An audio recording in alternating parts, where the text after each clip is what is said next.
After 2 years apart, it was finally time for the four friends to reunite, just as they had promised 2 years earlier. Before parting ways, they had made a vow to meet again at their favorite place.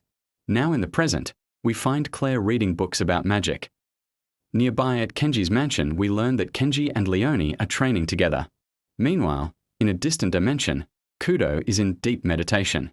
Suddenly, Kudo's focus is interrupted by a familiar thought as he remembers that the day he has been waiting for has finally arrived.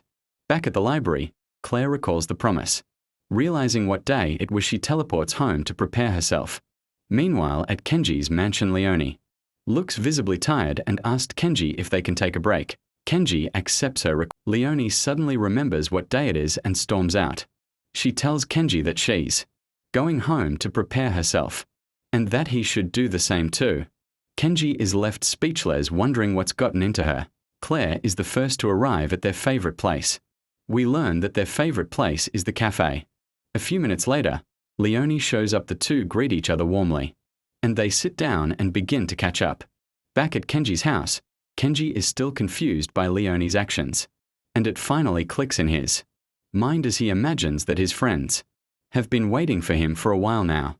Back at Kudo's dimension, Kudo is finished meditating, and he realizes that it's time for him to G, but he needs to bathe and get a change of clothes. He uses magic to clean himself up and get new clothes. An hour later, we see that Kenji has arrived. The girls are happy to see him. They chat together while waiting for Kudo's arrival. And a few minutes later, Kudo arrives. Kudo greets Leonie and asks her a question. And Kudo expresses how much he missed his favorite cousin and gives her a hug, which shocks Leonie. After the conversation with his cousin, Kudo goes to greet Leonie. Leonie stares at Kudo, and Kudo stares back at her. Claire wishes that she could get a hug from Kudo too, but is too afraid to voice it out. Kudo gets the hint and gives her a hug that catches her off guard. The Kudo doesn't say anything, but the hug has said all that he has wanted to say to her. Kudo then greets his best friend Kenji, but Kenji isn't too happy with the greeting. He wants Kudo to fulfill his promise. We then go 2 years back in the past. We see that before departing, Kenji asked Kudo if they can play a arm wrestling match when they reunite, and that the loser will pay the bill at the cafe. Kudo agreed to this bet. Back at the present, Kudo asks Kenji if he's sure that he wants this. Kenji agrees that he still wants this. The two go find an empty table and begin their arm wrestling.